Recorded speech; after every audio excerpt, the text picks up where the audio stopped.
Nous devons être capables de faire la part des choses en séparant la violence et l'incivisme à l'école de la délinquance juvénile qui sévit hors de l'école, même si la frontière entre les deux ne cesse de s'éroder, d'où l'urgence d'agir.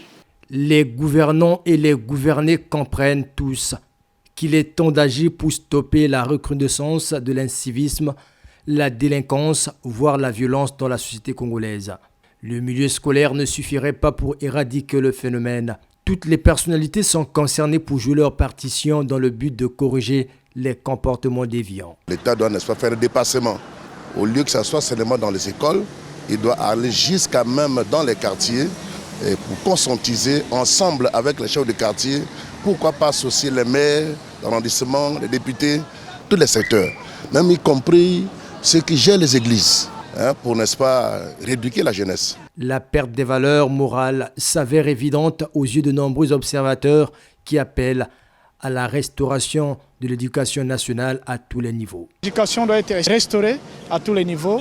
Elle n'est pas dite éducation parce que nous avons été instruits à l'école, mais l'éducation, elle est totale. Sur le plan comportement, sur le plan moral, il va falloir qu'on revoie la situation en général, du plus bas au plus haut.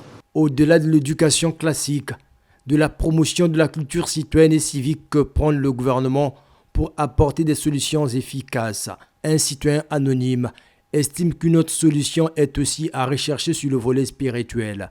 Actuellement, il y a des parents qui laissent trop de laisser aller chez les enfants. Et ce n'est pas normal.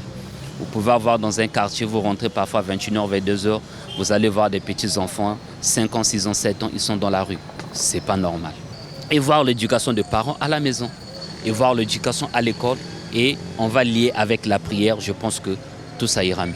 L'impunité, le laxisme et le favoritisme, pointés du doigt à plusieurs reprises par le président de la République, discréditent les autorités congolaises qui ont la responsabilité de garantir un climat serein et un avenir meilleur au peuple.